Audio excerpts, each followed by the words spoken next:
aragtidayda ay tahay yaan rabaa inaan warkayga ku soo gaabiyo beesha Dagoodiyeed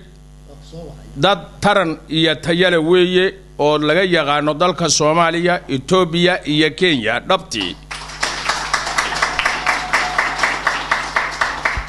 ma ay ahayn dad wax loogu dhiibo iyo dad u martiya laakiin waa la isboobay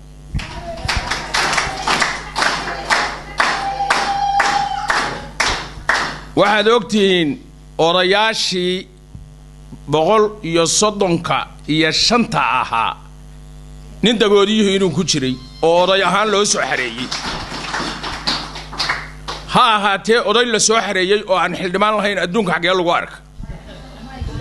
waxa meeshaas marqaati fur u ah oo ma taqaanaa furo u ah Dagoodi ximintoodii inay lahaayeen laakiin in la xoogay ma ahan dal la iloobay ma aha marka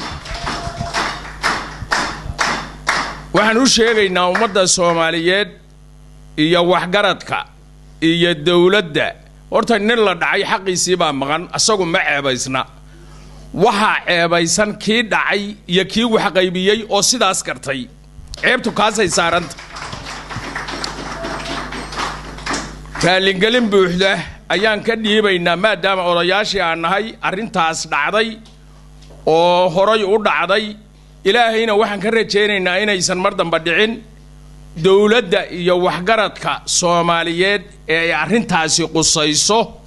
waxaan leenahay si taxaddar leh xaal marinaha loo bixiyo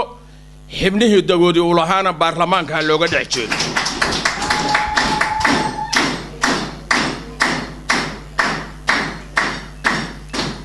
waxaan isleeyahay Dagoodi dadka wuxuu dheer yahayba nin asagii la dhacay oo nin kale la dhacay u dooday Soomaali hadda nimankan ka hormaana arag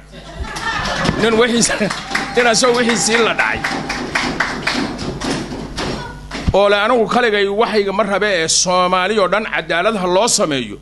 ugu weeye wax cusub weeye sanadahan dambe waaga hore jidhay halkaas original Soomaaliyaha tihiin raali galin buuxdana waa la bixinayaa xaqina ilaahay inuu soo celiyaan rajaynaynaa baarlamaanka yaga sharafta leh waa garab taaganahay odayaasha dhaqanka